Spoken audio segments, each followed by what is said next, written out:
ವಿವಿಧ ಬೇಡಿಕೆಗಳನ್ನು ಈಡೇರಿಸುವಂತೆ ಆಗ್ರಹಿಸಿ ನಂಜನಗೂಡು ತಾಲೂಕು ದಸ್ತಾವೇಜು ಪತ್ರ ಬರಹಗಾರರ ಸಂಘದ ವತಿಯಿಂದ ತಾಲೂಕು ಆಡಳಿತ ಮುಂಭಾಗ ಪ್ರತಿಭಟನೆ ನಡೆಸಿದರು. ಇಂದು ತಾಲೂಕು ಪತ್ರ ಬರಹಗಾರರು ತಾಲೂಕು ಆಡಳಿತ ಮುಂಭಾಗ ಪ್ರತಿಭಟನೆಗೆ ಜಮಾಯಿಸಿ ಆಗಲಿ ನಮ್ಮ ಪ್ರತ್ಯೇಕವಾಗಿ ಲಾಗಿನ್ ಆಗಲಿ ಎಂದು ಪ್ರತಿಭಟಿಸಿ ಅವರ ಆಕ್ರೋಶವನ್ನು ವ್ಯಕ್ತಪಡಿಸಿದರು.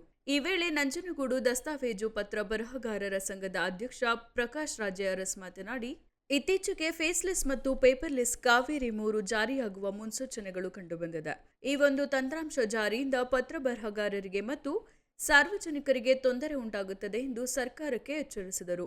ನಮ್ಮ ಪತ್ರ ಬರಹಗಾರರ ಮುಖ್ಯ ಬೇಡಿಕೆಗಳೆಂದರೆ ನಮ್ಮ ರಾಜ್ಯದ ಎಲ್ಲ ಪತ್ರ ಬರಹಗಾರರಿಗೆ ಪ್ರತ್ಯೇಕ ಲಾಗಿನ್, ಡೀಡ್ ರೈಟರ್ ಲಾಗಿನ್ ನೀಡುವುದು, ನೋಂದಾವಣೆಯಾಗುವ ಎಲ್ಲ ದಸ್ತಾವೇಜುಗಳಿಗೆ ಕಡ್ಡಾಯವಾಗಿ ಪತ್ರ ಬರಹಗಾರರು ಅಥವಾ ವಕೀಲರ ಸಹಿ ಕಡ್ಡಾಯಗೊಳಿಸುವುದು, ರಾಜ್ಯಾದ್ಯಂತ ಇರುವ ಎಲ್ಲ ಪತ್ರ ಬರಹಗಾರರಿಗೆ ಸರ್ಕಾರದ ಮಾನ್ಯತೆ ಇರುವ ಅಧಿಕೃತ ಗುರುತಿನ ಚೀಟಿಯನ್ನು ನೀಡಬೇಕೆಂದು ಒತ್ತಾಯಿಸಿ ತಹಸೀಲ್ದಾರ್ ಮೂಲಕ ಸರ್ಕಾರಕ್ಕೆ ಮನವಿ ಸಲ್ಲಿಸಿದರು. ಪ್ರತಿಭಟನೆಯಲ್ಲಿ ಪತ್ರ ಬರಹಗಾರರ ಸಂಘದ ಉಪಾಧ್ಯಕ್ಷ ಉಲ್ಲಹಳ್ಳಿ ಎಚ್ಎಸ್ ಬಸವರಾಜು, ಕೃಷ್ಣಪ್ಪ ಗೌಡ, ಶಶಿಧರ್, ಬದನವಾಳು ಮಹದೇವಪ್ಪ, ಲೋಕೇಶ್ ಕುಮಾರ್, ಪ್ರಭಾಕರ್, ಸಿದ್ದರಾಜು, ಹುಣಸನಾಳು ಸೇರಿದಂತೆ ಇತರರು ಇದ್ದರು.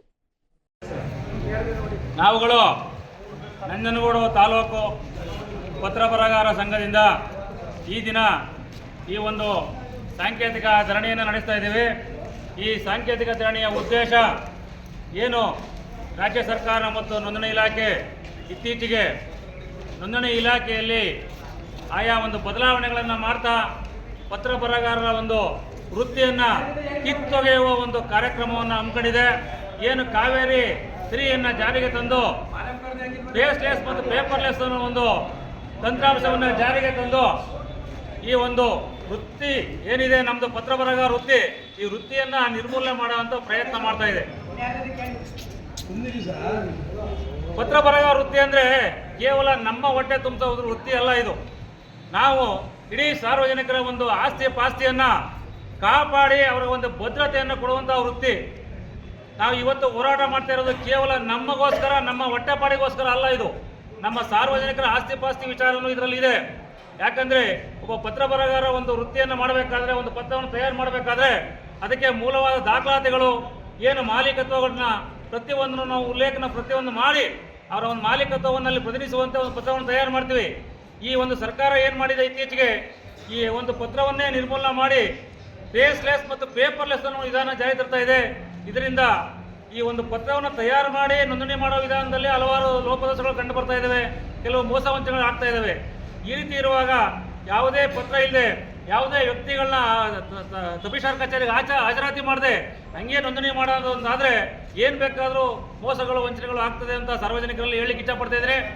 ದಯಮಾಡಿ ಸಾರ್ವಜನಿಕರು ಸಹ ಇದಕ್ಕೆ ನಮಗೆ ಬೆಂಬಲ ಕೊಡಬೇಕು. ಯಾಕಂದರೆ ಇದು ಕೇವಲ ನಮ್ಮ ಹೊಟ್ಟೆಪಾಡಿಗೋಸ್ಕರ ಹೋರಾಟ ಅಲ್ಲ, ಸಾರ್ವಜನಿಕ ಆಸ್ತಿ ಪಾಸ್ತಿಗಳ ರಕ್ಷಣೆ ಸಹ ಇದರಲ್ಲಿ ಸೇರಿದೆ. ಹಾಗಾಗಿ ಈ ಒಂದು ನಿರ್ಧಾರವನ್ನು ಸರ್ಕಾರ ಮತ್ತು ನೋಂದಣಿ ಇಲಾಖೆ ಕೈ ಬಿಡಬೇಕು.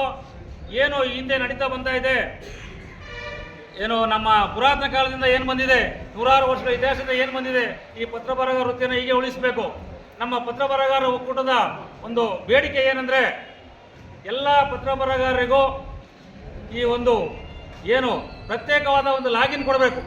ಈಗ ಸಿಟಿಜನ್ ಲಾಗಿನ್ ಅಂತ ಏನು ಮಾಡಿದ್ದಾರೆ, ಅದೇ ರೀತಿ ಪತ್ರ ಬರಹಗಾರ ಡೀಡ್ ರೈಟರ್ಗೆ ಅಂತ ಒಂದು ಲಾಗಿನ್ ಕೊಡಬೇಕು. ನ್ಯಾಯ ಬೇಕು.